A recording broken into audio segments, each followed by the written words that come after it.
Thank you.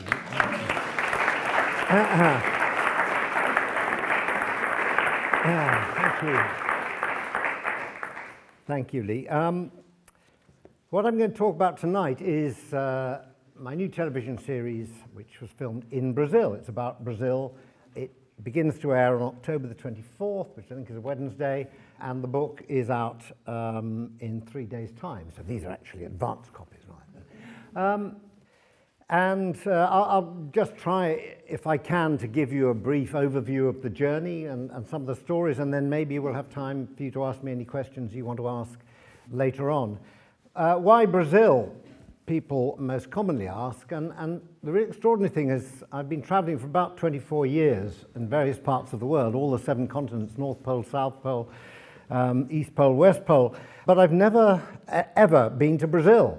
And it seems ridiculous. It's the 5th biggest country in the world.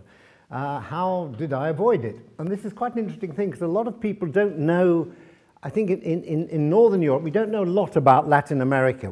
It's not sort of something that's quite on our radar. There people enjoy themselves far too much, they're very suspicious for that reason. And they swim around on the beach and they drink caipirinhas. Very nice. Thank you very much. But they're not totally serious.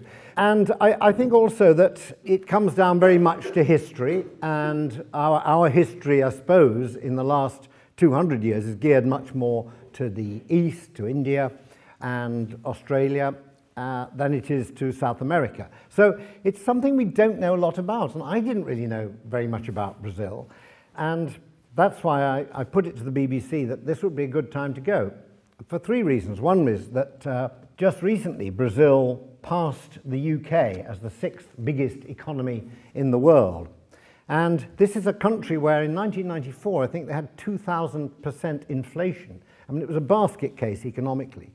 And then there was a great turnaround. A man called Cardoso, President Cardoso, who I talked to when I was out there, reorganized the currency, invented the real, rather than whatever it was before, the cruzeiro.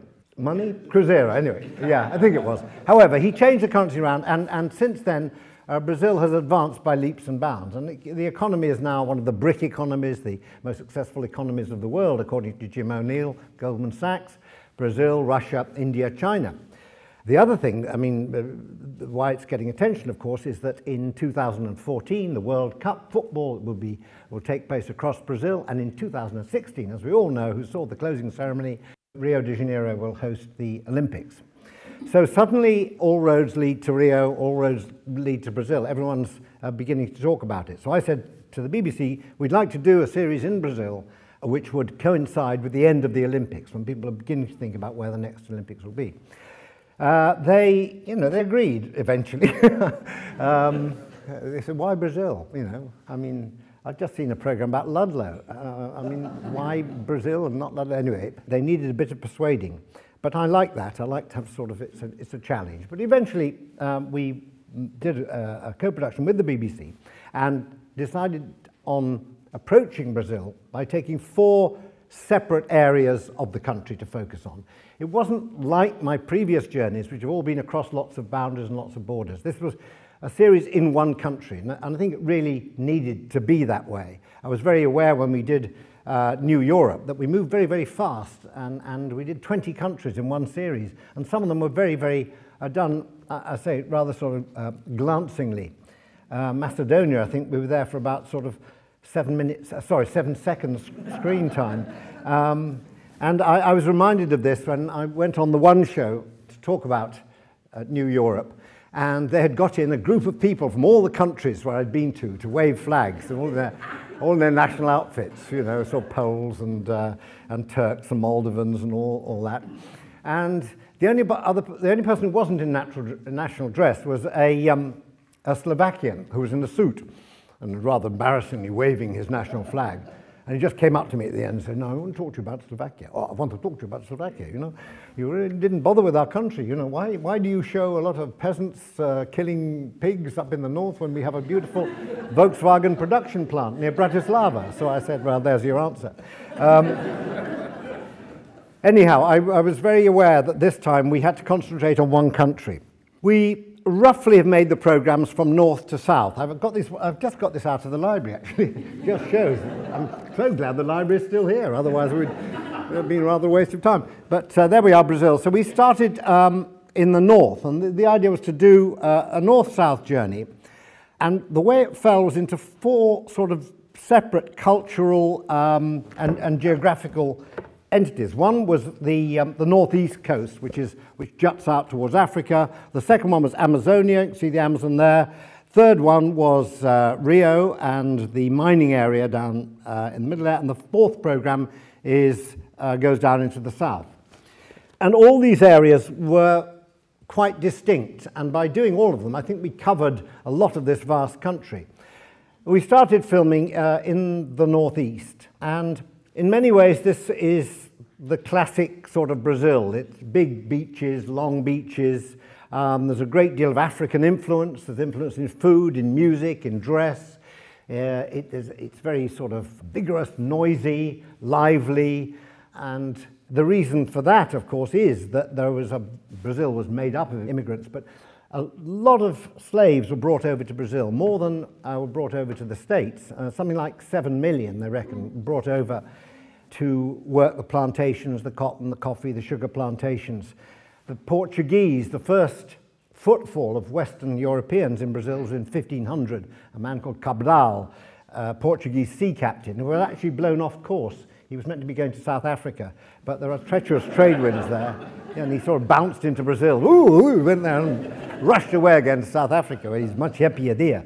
But 3 or 4 years later, the Portuguese decided to take Brazil seriously, and there was an extraordinary ruling that had been made a bit earlier by the Pope, no less, that all countries to the west of a certain line of latitude were going to be Spanish, and everywhere to the east was going to be Portuguese. And really it meant that the Portuguese would be involved in India and the East Indies and all that sort of thing. And no one really knew about Brazil. They all thought that was all over to the west. But there was the line that went down actually just cut through Brazil. So the Portuguese got there first, and the Portuguese are the ones who were sort of given colonial power over Brazil. So fairly soon they realized this was a fertile country, and they could grow crops, they could grow almost anything there, and they settled in, and as I say, the slaves began to come over. There were very, very few Portuguese there, so they needed an awful lot of slaves. Now, rather differently to America, there wasn't this kind of segregationist thing. There was much more integration, just because there were so few Portuguese, nor did they have any sort of Protestant or hang-ups about mixing with the slaves. So there's a lot of miscegenation, I think the word is, between the whites and the slaves, and that has, I think, in many ways made Brazil a more harmonious country. They've never had the standoffs that they had in the States between black and white. Anyway, but as I say, it does make the northeast coast very vibrant and exciting. We started at San Luis, which is just sort of, it's about there. There's the mouth of the Amazon we went to later. And straight away, you're aware of the love of show, of pageant, of carnival, of display. And although we didn't go to carnival in Rio, because that's just so enormous now, you get swamped, we did cover something called Bumba Mi Boy, which is in San Luis. Now, Bumba Mi Boy means sort of, arise my bull, it means. It's rather difficult to translate. It's based on an old story, which was about 200 years ago when in the interior of Brazil, there were slaves working on a farm, and one of the slaves wanted the tongue of a bull because his wife was pregnant, and apparently she was in trouble, and this was going to cure her of whatever she needed to be cured of. And so the slave caught the bull, cut the tongue out, and gave it to his wife, who suddenly felt better again. But then the slave owner realized, the landowner realized what had happened, and got very angry, and came after the man who'd killed one of their best bulls. And someone somewhere from on high, divine providence, came down and brought the bull back to life, and everyone was happy again. And this has been reenacted for about 200 years. And we saw it in the city of San Luis. And San Luis has, I mean, it's a beautiful colonial city, but a lot of it is very, very poor. And we went to cover this ceremony in a very poor area called Floresta. And the Florestans had taken this whole dance, this whole ceremony really seriously. And it was great to see. I mean, they made their own costumes, they made their own masks, they did wonderful outfits, embroidered them, and at the end of the festival, it's a kind of 2-week festival, they go into the center of San Luis. And there, all the various areas of the barrios of San Luis get together. And I must say, they were the best, absolutely the best. And yet they were by far the poorest. It's one of the most deprived areas of Brazil, is little barrios there. So it was great to see them make the effort. And a lot of the other people had just taken television shows, X Factor shows and whatever, and sort of dressed up and done, you know, something that vaguely approximated to the old ceremony, but they had done it properly. So that was, it was very exciting to watch that. And that's where I also had my first real glimpse of the beaches of Brazil, and they are beautiful, no doubt about that. Long stretches of firm sand, I mean, miles and miles of it. And I was brought up on holidays in Norfolk and Suffolk, you know, Norfolk particularly, you know, looking at the battleship grey North Sea, huddled behind windbreaks. I mean, just the beaches of Brazil, you just go there and say, this is amazing. So I walked up and down the beaches. And one of the local guys said, you've got to go there on a Sunday to the beach. And on Sunday, he said, well, I'll drive you down there. So he drove me to the beach, not just to the beach, but onto the beach. Everyone just drives onto the beach.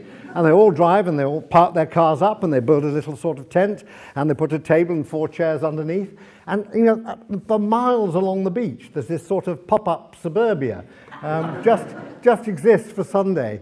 And he was also, it's wonderful because they don't wear much, I realised that. But they're very decent. There's nothing topless. They wouldn't do topless in Brazil. No, that's not, but you're an absolutely minute sort of coverings. And occasionally I saw wonderful, there's this all on the beach, and then I saw by a cafe some young men, very seriously, sort of, one had a pair of binoculars, and they were sort of scanning the beach, passing the binoculars along, you know. And I was sort of occasionally spotting something. And I was reminded of Jack Hawkins on the bridge of, you know, the old ship, looking for the U-boat and the North Atlantic and all that sort of thing. Very, very matter of fact. And my guide, he was a 35-year-old English teacher, he told me, with some embarrassment, he said, you have to sort of understand about the different kinds of women. I said, oh, yes, tell me. He said, well, you know, they're basically, it is about the bottom is the main thing in Brazil. We don't worry about the front. It's all about bottoms. And they have a good bottom, they're called melon woman. And all this kind of, and here he's coming out with all this sort of stuff we just don't talk about in this country anymore. So it's all fruity metaphors, which you will see in episode 1 of the programme. I'm too embarrassed to go on with them now, but fruity and pear. But it was actually most interesting. It was all to do with the backs. I suppose that's because they're facing the sea, and so you only see the backs. So they're just taking what they can get. Anyway, that was our time in San Luis. I wish I had pictures here, but you'll see them in the book. An extraordinary area to the east of San Luis called Lençóis Maranhenses, which is the most bizarre landscape I've ever been in. Basically, it's a desert, huge sand dunes blown in off the sea, right, for about 300 kilometers. And they're very steep. Some of these dunes are sort of 200 meters high. It's a desert, and yet, being Brazil, it rains at 3 or 4 months of the year. So when it rains, the area between the dunes fill up with this beautiful clear water. So you get desert with swimming pools, with lagoons, and it's just amazing. And the tourists come out and they wander off and they just bathe in the lagoons, and then you walk over this sand. It's completely free of trees or cover, anything like that, and it goes on for miles. So it is an extraordinary landscape. Lençóis, I think, means like sheets, so it's like ruffled sheets, and that's exactly what it looks like. So we filmed there, and then we went down the coast to 2 of the other big cities of the northeast coast. One was Recife, or Recife, as they would say in Portuguese, because you don't pronounce the R, so it should be Rio de Janeiro, really, but I couldn't really thought that our audience are going to think I've got something wrong with me. So I still call it Rio, but the Brazilians say Recife and Rio de Janeiro. Recife is, well, you can see it's almost on the, I think it's almost on the corner, so it's really quite close to Africa. So again, a very, very strong African influence. The food in Recife and further south in Salvador is very different from the rest of Brazil, and I thought much, much more interesting. The center of Brazil is rather sort of meat-oriented, so you'll go into these churrascarias where they just give you enormous great, people come around with a great spike with a leg of lamb on it or some beef on that, and they just, you then cut it off onto your plate. So it's wonderful meat, but it gets a bit boring after a bit. On the coast, fantastic fish, beautiful. Beautiful prawns, moquecas, which are sort of fish stews. So they were a great highlight of our time there. And Recife is quite a sort of serious place. That they have a lot of very modern music there, and it was there I met a music promoter who was an extremely good guide. And at one point he showed me a monument on the front in Recife, which was it looked like a man hanging from a bar. It looked like someone doing gymnastics, but it wasn't that at all. It was actually a monument to people who died during the military dictatorship from 1964 to about 1980, which is a part of Brazilian history that one tends to forget. And it wasn't nearly as serious in terms of deaths and tortures as in Chile and Argentina, but it was quite serious, and the Brazilians are determined to avoid anything like that ever again. But it was quite recent. Several hundred people were killed and disappeared, and others, including the father of the guy who was taking me around, were tortured. Indeed, President Cardoso, who I mentioned earlier, was also tortured. And this sculpture was actually it's called the parrot's perch torch, where they torture position, where they hook people over a bar by their legs, and then they sort of have to hang there. So it was a grim reminder of a part of Brazilian history that you don't know much about, and also quite an antidote to this feeling that Brazil is extremely happy, wonderful, laid-back place, which of course generally it is, certainly in the northeast. There's a kind of feeling of people living for the present. They're not particularly interested in the past. They're not particularly interested in the future. They're just interested in sort of, working to relax, and the life-work balance there is very much in favor of life. And lots of music all the time. It's an incredibly noisy place. I mean, I love the Terpsichorean muse, but this was, my God, is that the music? Terpsichorean muse? I think that's the right phrase. Comes out of a Python sketch. Yes. I'm a great lover of the Terpsichorean music. Anyway, it's music, and I like music, and it's live music. A lot of it comes from clubs all the time, but it just goes on and on all night long. And I don't kind of mind when it's vibrant Brazilian, but when you hear people doing covers of Sting records at 3:30 in the morning, that's the time to sort of reach for the earplugs, or indeed the shotgun. But this is part of northeast Brazil. It's something there were just situations that would never occur in Britain. I was in Salvador, which is a beautiful, again, very exciting city with a lot of Portuguese colonial churches and a great deal of African influence. I think 82% of the people in Salvador, the city of Salvador, are of African descent. Anyway, so I was walking up, and I walked up to this beautiful church, and a car, sort of hatchback, sort of four-wheel drive, came round the corner, came to a halt not far from where I was, and I was just gazing at this church, and they put the hatchback up, and they've got speakers, about 5 or 6 really enormous speakers. And then they just turn them on, and then they get beers out and start drinking. And I look over in shock. It's just they just said, "Come on, join me." So within seconds, I was totally disarmed and ended up having a beer with them and all that, and watching the church in that way. You just just can't square that with the National Trust view of life.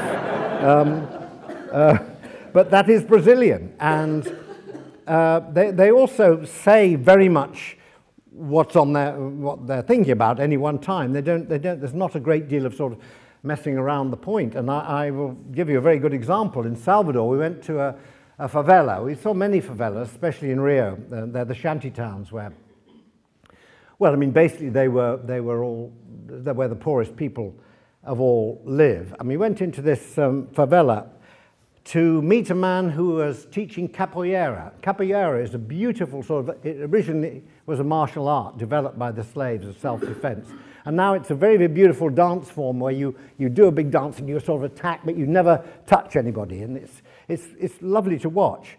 And this man was teaching it to kids in the favela because he felt it was very good for them to have something like this to do. Otherwise, they'd be out running drugs and all that sort of thing. So he was actually giving them an awareness of this discipline and how to do this dance, and really young kids getting involved. And he was an extraordinary character called Maestro Boggente. And we filmed for a bit, and then he said, "Oh, you must now come on my radio show." Your radio show? And there was a little sort of box in a sort of little pavilion, looked like a score box at a cricket pitch, in the middle of the favela. And there it was. The place where we were was called Vale das Padrinhas, Valley of Stones. And it was a Valley de Padrinhas radio.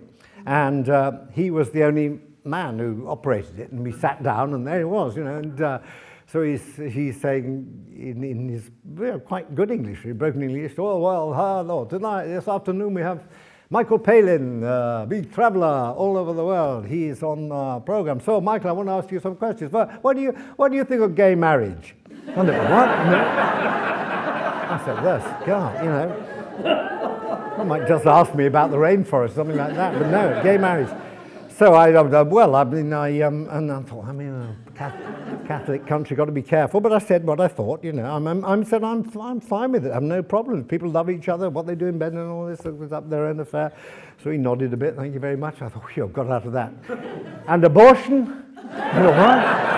You know, it's my first interview in Brazil.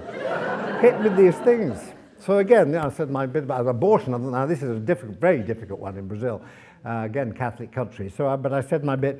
And anyway, now Elvis Presley, and they played a record. And at the end, I just said, it was very, you know, obviously wasn't doing it to shock me. And I said to my interpreter, I said, well, I mean, what's the story here? He said, well, these are big issues in Brazil. They just want to hear your views.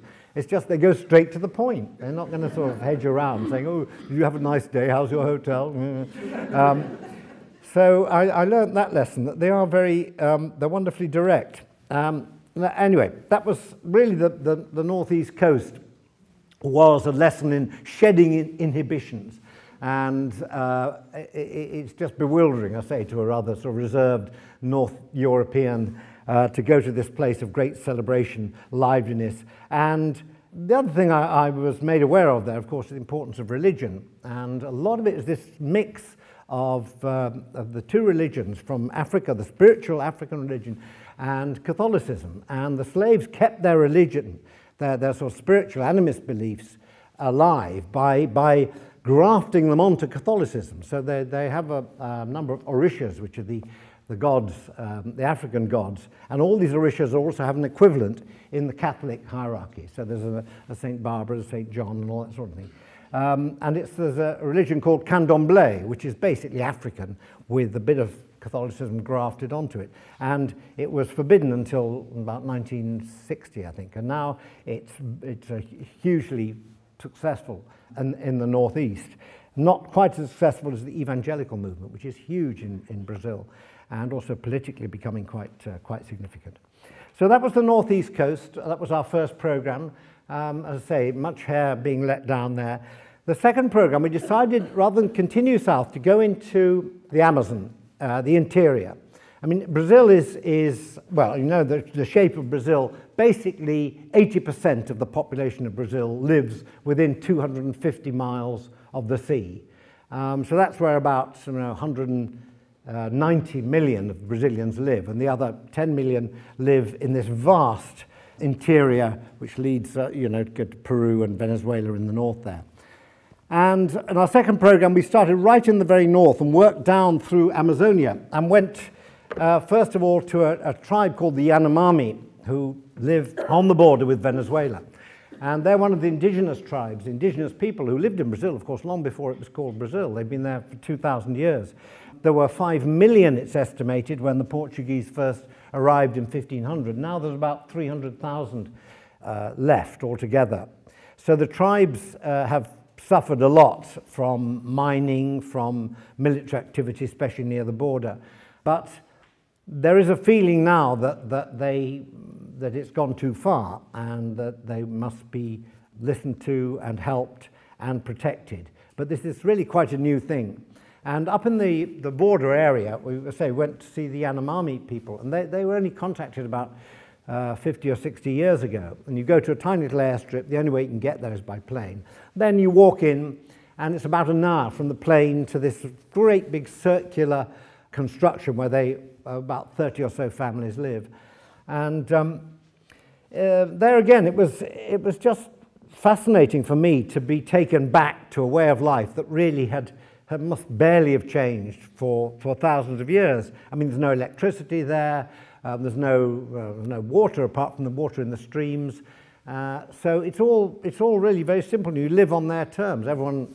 We all live together. We all sleep in hammocks all around. There are no partitions between the families and all that. Yet it seems to work extremely well. And the bathing in the morning, you just go out to a little stream at the back, and it's a beautiful, absolutely sort of clear stream coming out of the forest. I mean, they don't do an awful lot all day, but I quite like that, really. It was rather restful. And they had a pet sloth, which sort of hung from the beams, and it seemed to sort of represent the way of life there. Very quiet, really. Just didn't move very much. And I thought, well, that's not so bad.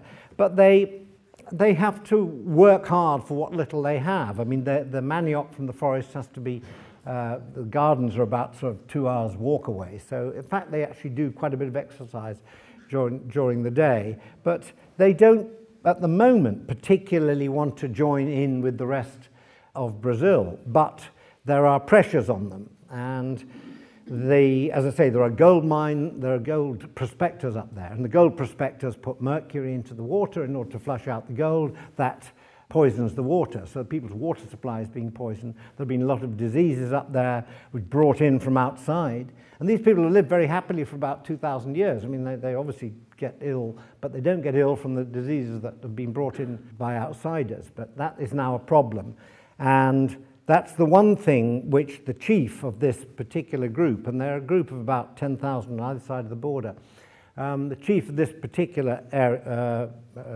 community we went to said, medical help has really saved our people. But all the rest we don't really need. We don't need teaching us football and all that. We don't really need all that. But what we need is for our view of the forest, our ideas about how the forest can be protected, to be listened to, because we actually have lived here. We know what to do. And he's actually been to Brasilia, he's been to Europe to plead the cause of the tribes. And later in that episode, we went south of the Amazon to a place in the Xingu River system, close to where Percy Fawcett, who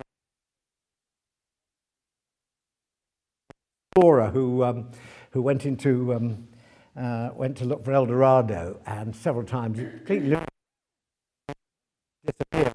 We went to see a tribe there called the Xingu. The Xingu are less of them than the Yanomami, but they are more connected with the West. And as you were saying, Liam, when you showed the photo at the beginning, the one thing they have learned from the outside world, which they're really fascinated by, is photography. They've had lots of people going in there filming them. And anthropologists have helped them out by bringing them camera equipment, teaching them how to use it. So they were filming us, filming them. And they're still in the tiny short haircuts and dressed exactly as they'd been, the clothes they'd worn for cover they'd worn for thousands of years. And yet they knew how to work these cameras. And in the old days, I think you go to a village like that, you have to bring some gifts with you. So the gifts would probably have been guns, or fabric or something like that, but now it has to be camera equipment, and quite sophisticated. They're up to date with all the old Apple stuff, they went, oh, that's last year. And the reason why they are so keen on this is that they realize that they want to record their own customs, their own way of life. They realize that they're on the edge, that the only way of securing and preserving their heritage is for them to record it, just the same as we're recording it. And they want to preserve their language, which is that they have their own language. It's only about 1,000 of the Wajir people. These are the people there that are still around, but they have a language. One of them is compiling a dictionary, Wajir Portuguese dictionary. This is what they think is the most important thing about connecting with the modern world. And so one night we saw that there was an anthropologist there who had got photos that were taken from a 1924 expedition to the interior there, to the Xingu people, a man called Rondon, a Brazilian explorer. And he'd taken lots of pictures, and they were looking at these great big pictures that were being projected of their ancestors. You know, if they just put the names down, we would have been able to follow them. So this is what they were interested in, and I found that really fascinating. That what they wanted was, they didn't want to change their world. They knew it was going to change, but clearly what their culture was, what their language was, what their costume was, what their life was, what their history was, then they can engage with the rest of the world. So I felt this engagement is not a bad thing altogether, provided it's done on their terms. Anyway, that was we spent quite a bit of time around the Amazon, because it is, I mean, it's a vast.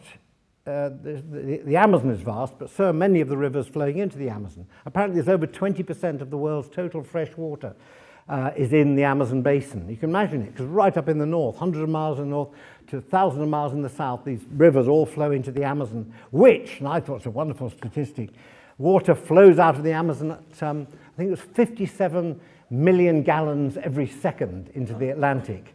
The water that comes from the one river, Amazon, is greater than all the rivers of Europe put together. So it's a watery paradise there, and it's also where the rubber fortunes were made in the 1880s, 1890s. And here's a story which we covered, which is quite interesting. The Brazilian rubber industry became very successful. Lots of money was made. Manaus Opera House was built.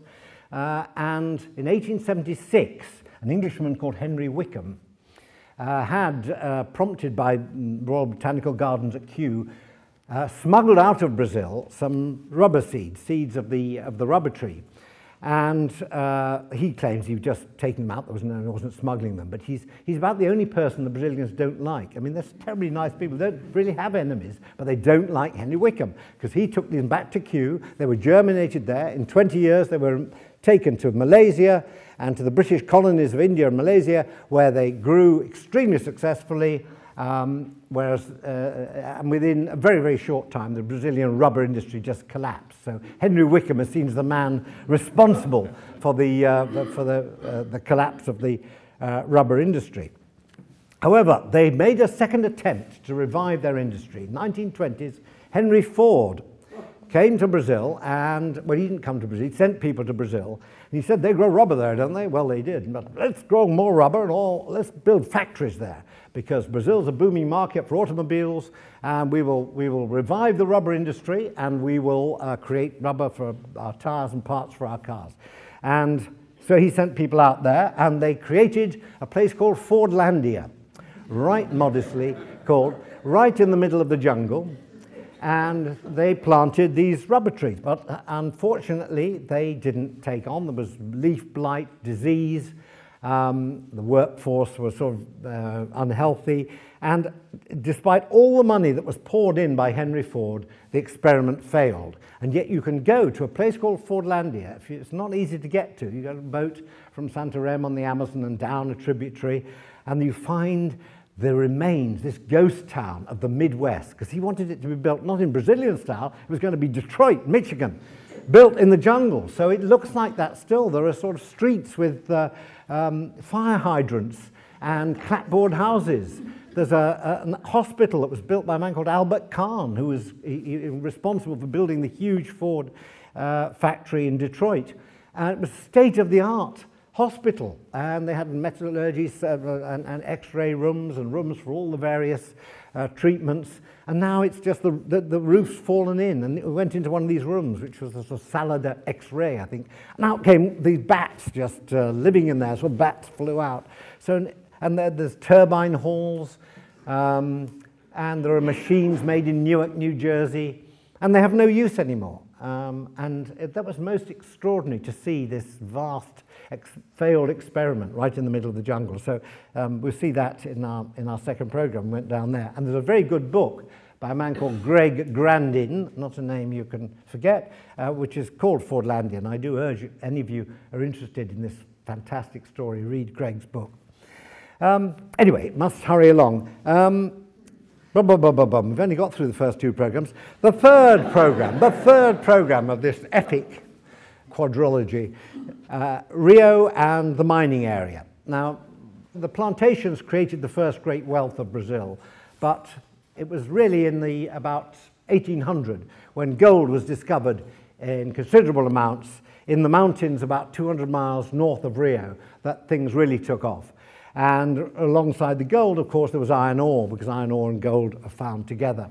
So there were huge mineral resources, and they are still mined today. Huge companies burrowing down. So I mean, from the air, it looks like colossal sort of inverted mountains, thousands of meters deep, where they've just been tunneling out. And this is the root of Brazil's wealth at the moment, is minerals. And most of them go to China straight away. And we visited this area, and the reason that Rio became the capital was because it was the closest place to export the gold from. So Salvador was the first capital of Brazil, Rio was the second capital. So we then moved south from the mining area to Rio itself. Rio, of course, as I said earlier, is going to be the center of a great deal of attention in the future. The one real problem for Rio at the moment are the favelas, the shanty towns, because you look at a beautiful beach like Copacabana Beach, and around it are some of the most expensive buildings, the most expensive real estate anywhere in the world. It's a very beautiful, beautiful situation. And yet behind, stretching up into the hills, are 3 or 4 shanty towns. And they were built over the years by people coming from the north to seek money in the south and to work there. And they were used as cheap labor, but they were not looked after. They were given no facilities in their shanty towns, and most of all, they were given no security. There was no police, weren't interested in going in there. So a sort of gang culture took hold, and a lot of these areas became no-go areas where crime syndicates, drug traffickers provided the only security, and that's how people lived. And suddenly you realize, you stand from the beach and you see these amazingly rich houses along the front, and then where the rich houses really should be, up on the hills, are the shanty towns. And I spoke to an artist called Vic Muniz, a nice guy, Brazilian artist with international reputation. And he said, it's like living in Saint-Tropez, surrounded by Mogadishu. And I know what he meant, because these areas are dangerous and rough, and there's that sort of tension amongst those who have money in Brazil about the people who don't have money looking down over where they live. So this is the main problem that the Brazilians, certainly the Rio state government, Rio city government, are trying to address before 2014, but certainly before the Olympics in 2016.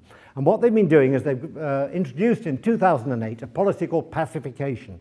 And this involves a group called BOPE, we also filmed. They are a very hard elite group of police. There's only 500 of them, and they go in, basically, and scare the shit out of everybody, get rid of the drug barons, and then, having done that, in come a slightly more compassionate police force, and they open schools and give medical facilities, and they start pouring money in huge amounts into the favelas. So that's what they're doing at the moment. And it seems clumsy, but it actually seems to be working from what I could see in a number of the favelas. Facilities are improving. A lot of the drug gangs have been sort of split up. No one's actually quite sure where they've all gone. They're not in the favela anymore. Oh, no, they're not here. Where are they? Well, we don't know. They're somewhere else. So they're probably, Hemel Hempstead or somewhere, but I don't know. But that is the only problem, where these guys have gone. But they certainly split up the influence of the drug gangs, and as I say, a lot of money is going in. This is not entirely successful because a lot of the people living in the favelas under the drug gangs got everything free. All the electricity was taken by wires off the general supply. Phones were sort of, phone lines were taken off the general supply. They didn't have to pay for anything, any facilities at all, provided you kept quiet about the drug business, in which your son was probably involved in. So suddenly, I mean, it's a brave new world where they'll all actually pay rather a lot more money.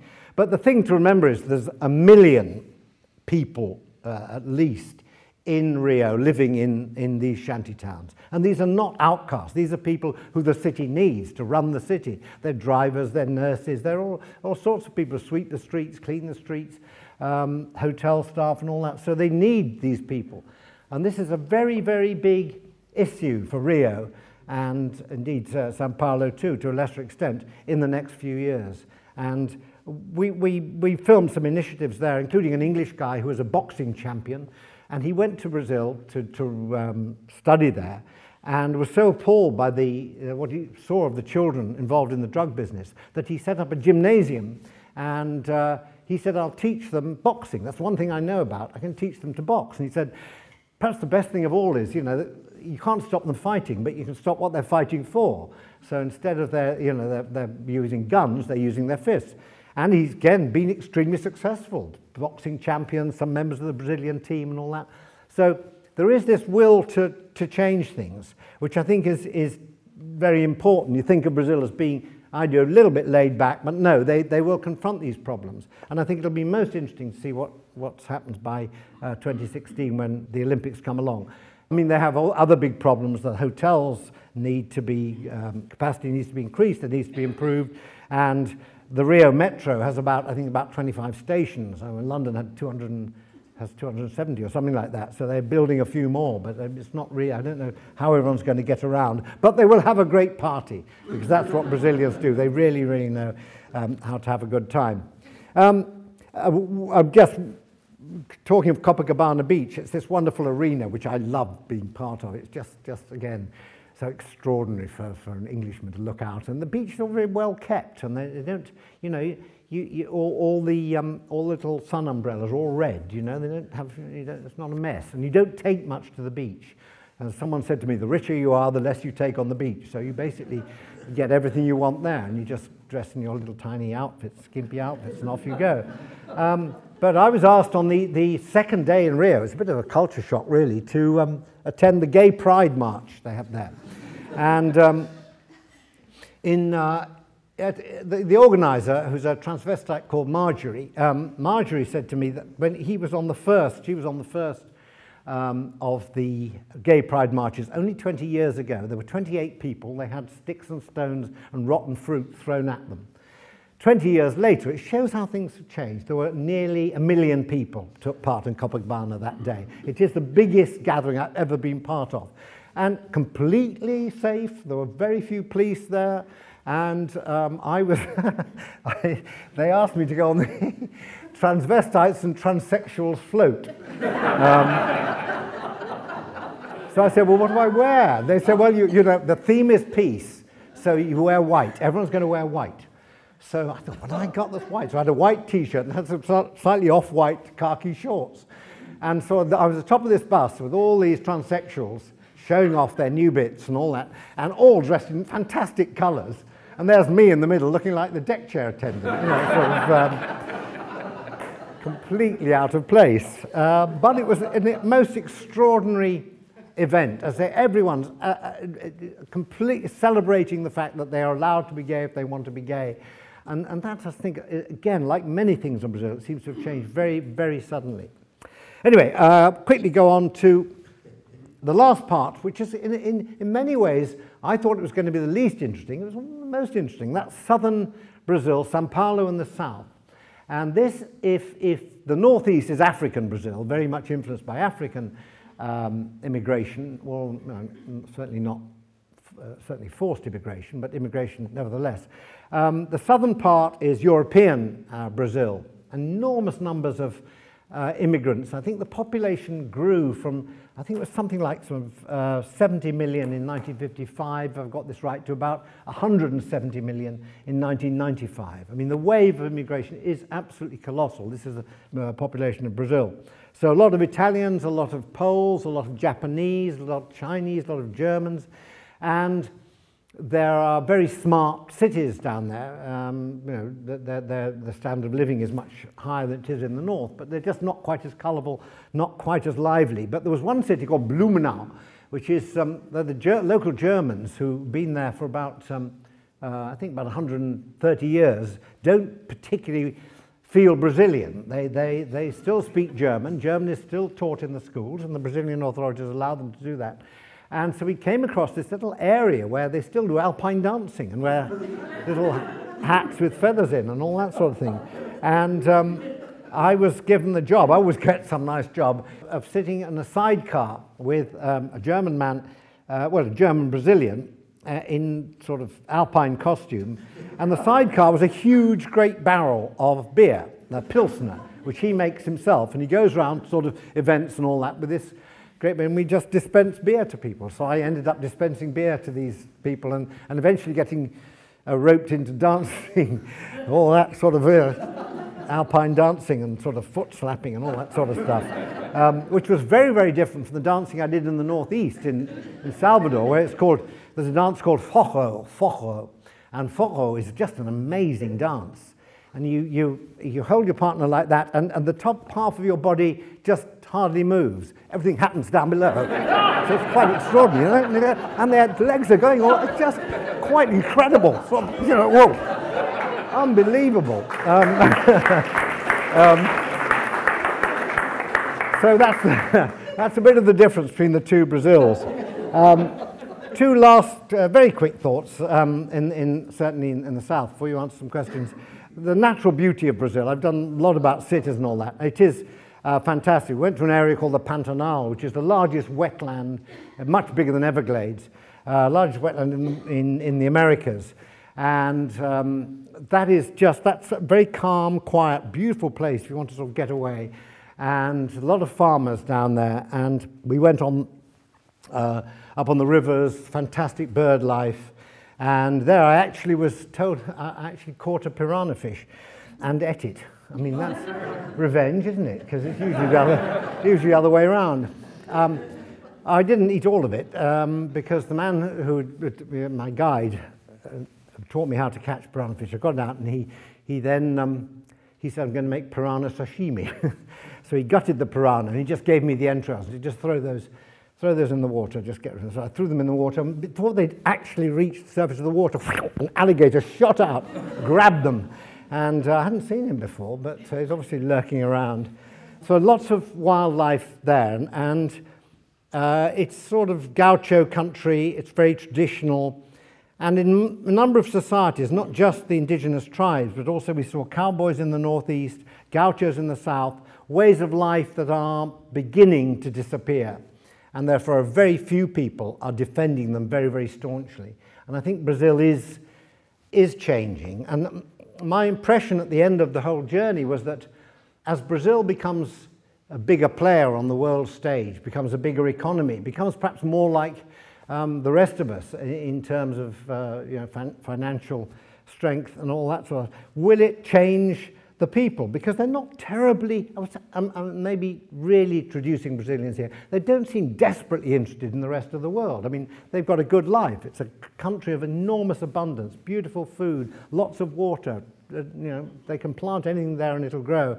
And they're very happy where they are. And I don't think they want to particularly rule the world or even be involved in ruling the world. But a few politicians are, and there's certainly money is going to come in. And I just hope it doesn't change them. They don't lose something of that sort of joie de vivre which they have in such abundance. And the final place, which is the end of our series, where better to end than the Iguazu Falls, which is the largest, I think, by volume and certainly by length, a waterfall system in the world. Absolutely sensationally beautiful place. I've seen a few places in my life and some of them are disappointing, but this absolutely not. An extraordinary place to end up on the borders with Argentina. And so I felt we were there for, I think, about 4 months altogether. We made 4 separate trips, about 3.5 weeks. And I look at this atlas now and I think, gosh, I've hardly seen anything. But I certainly now realise a little bit more about Brazil. It isn't a fantasy, it isn't a dream, it isn't just sun, sea, samba.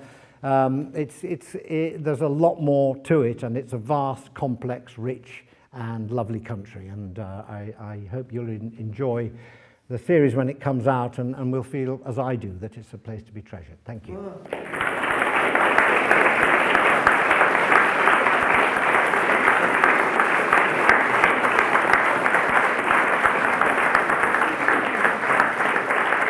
want to take a question or two? Take a few questions? Yes. Yeah, right. I'd be very happy to take a few questions. I've got one. I've got two.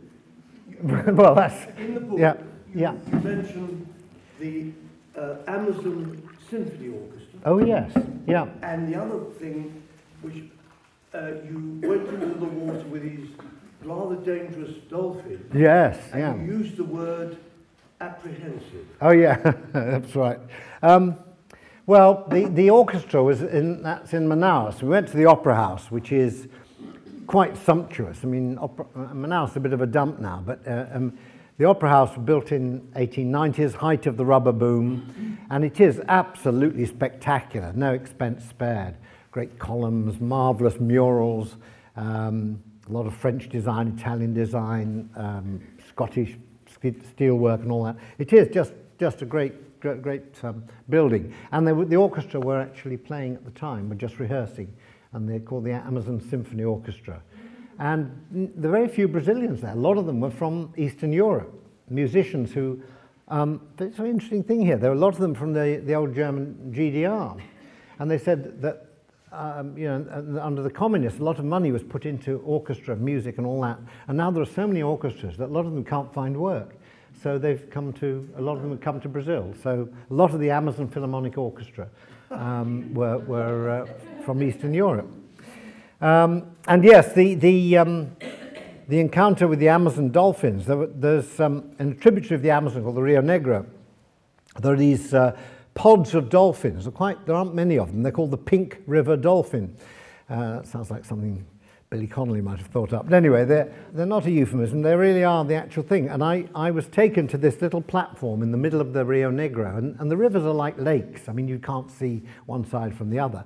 And this rather bleak little platform. And the local man had spent the last 7 years taming the dolphins or getting them to respond to him, making friends with the dolphins. He did that mainly using sardines, which they apparently love. So he dropped sardines.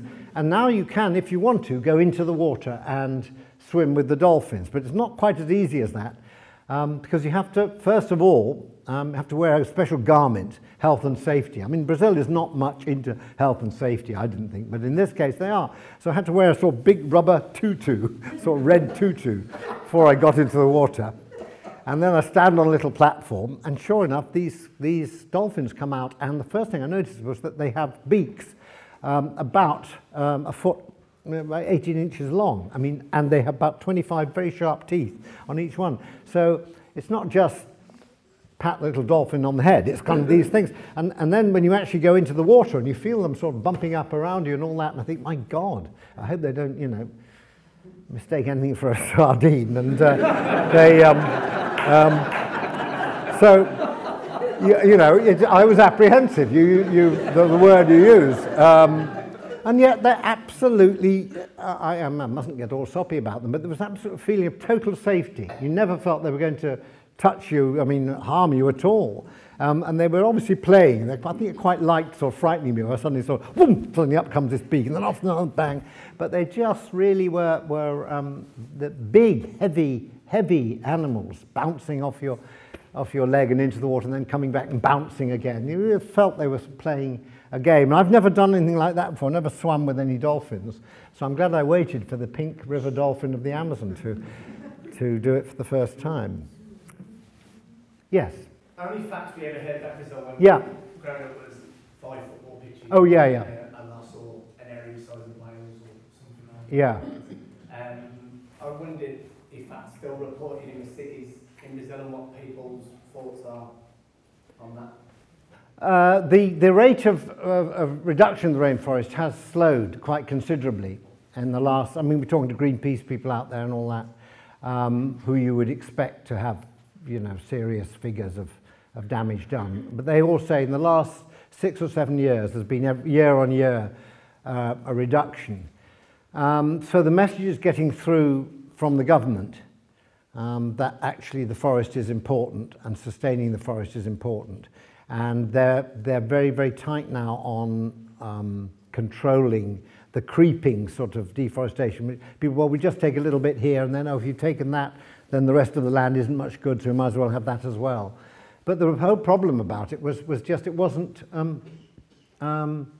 regulated. They had no way of regulating it. You've got to have it's such a vast area. You've got to have lots of people out there. And you've got helicopters, you've got people flying over and making sure they know exactly what's going on. Otherwise, people just move in very quickly, chop a few trees down, move off, and hope not to be noticed. But it does seem to be a bit better. But it's a continuous problem. One of the big issues is a huge river dam system called Belamonte, which is vast. It's about going to be the third biggest reservoir in the world. And this, of course, is changing all the river systems within the forest. So there's a lot of opposition to that. And the big thing, which, I mean, everybody, Cardoso, the president, said the one thing, the real problem here is corruption. I'm afraid at the highest levels, it's still who pays the money gets the land. So I think that from what I heard, there's far more awareness in Brazil about the rainforest, because a lot of them in the south, they're miles away from the rainforest. It's like, you know, as far away as we are from Kenya or something like that.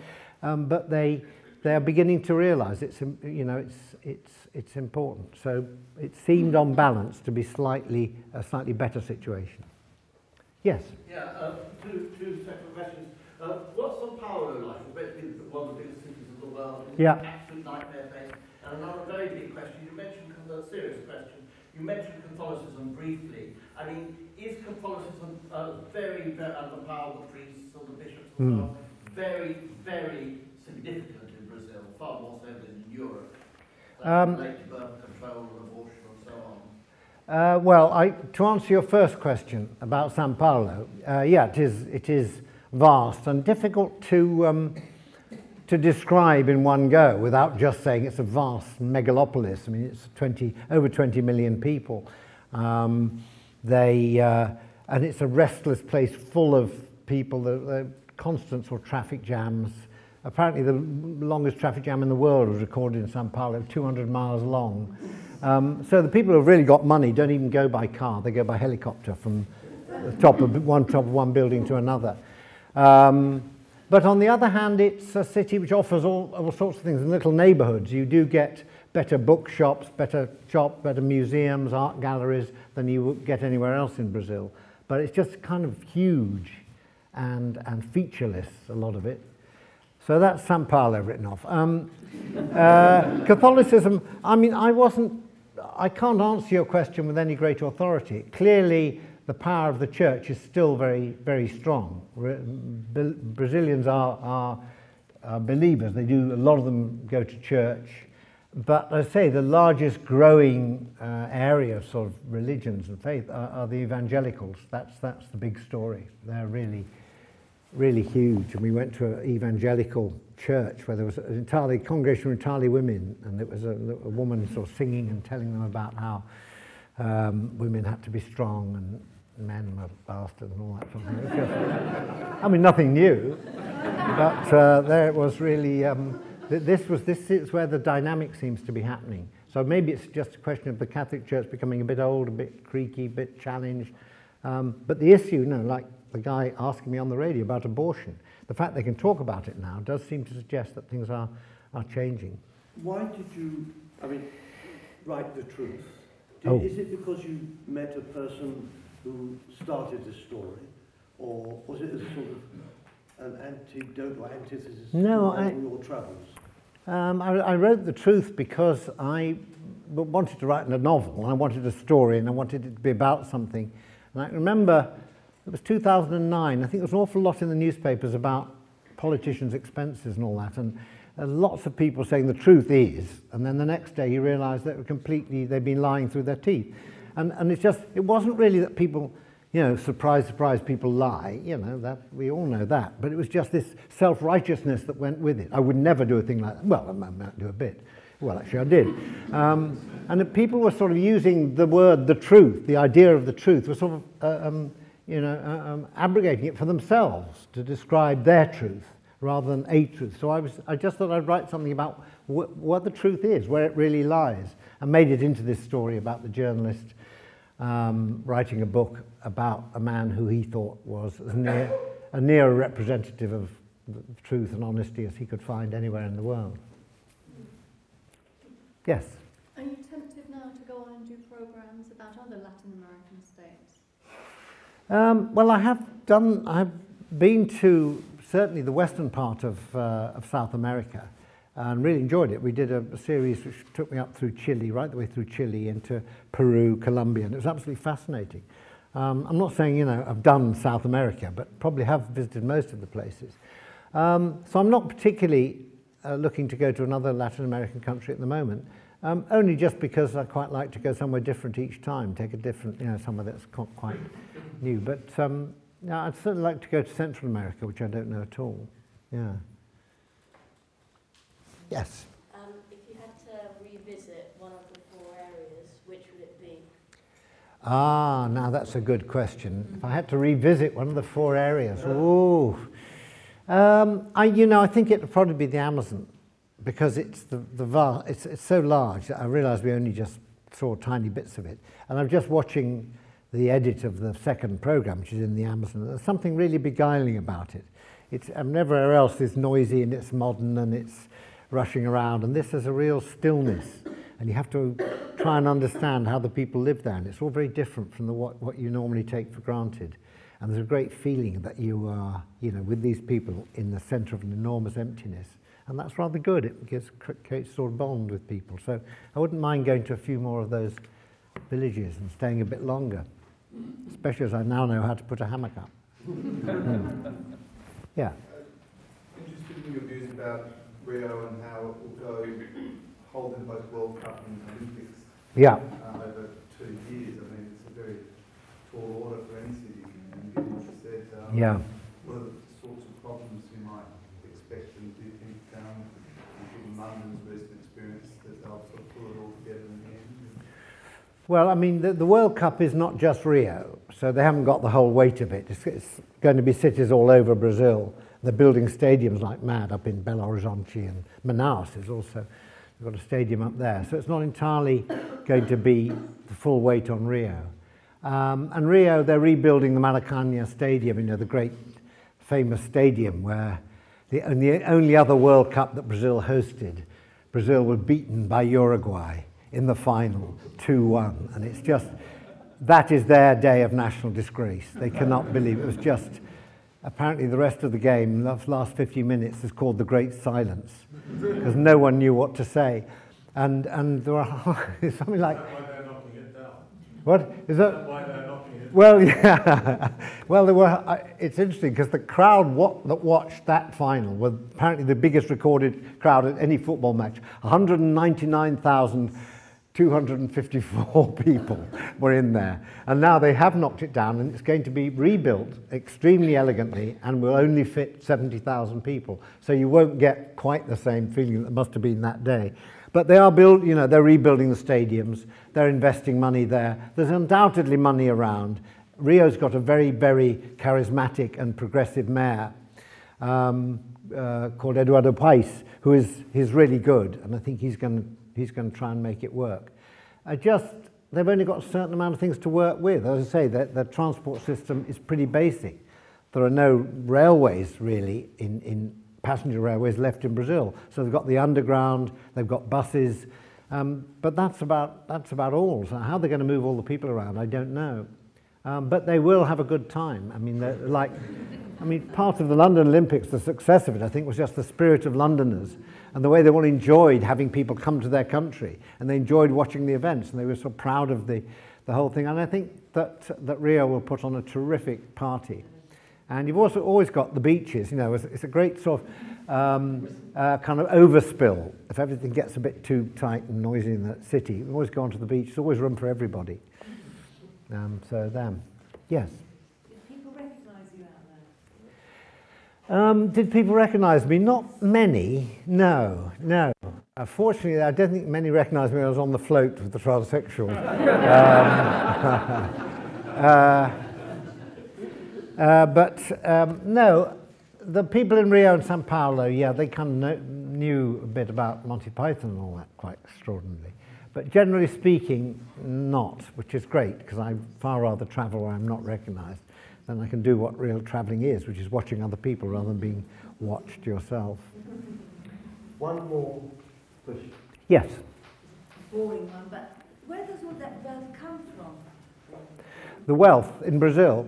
Well, almost everything they produce. They can, soya, they can grow vast amounts of soya. They've got timber, they've got iron ore, huge deposits of iron ore, gold, bauxite, almost every kind of mineral. And they're taking it out at a great rate. And this is part of the problem we're talking about the rainforest. You know, the people wanting to go in the rainforest and get this stuff out. So there's plenty of resources. The issue is, which is quite interesting, is whether if the world is slowing down a bit, world demand is slowing down, and if you're just depending on China sucking in all your exports, a bit like the Australians do, all your mineral exports, and if they slow down, then what else have you got? So Brazil's really got to grow its own manufacturing infrastructure. Sound like Stephanie Flanders, don't I? I wish I looked like that. Thank you. Thank you.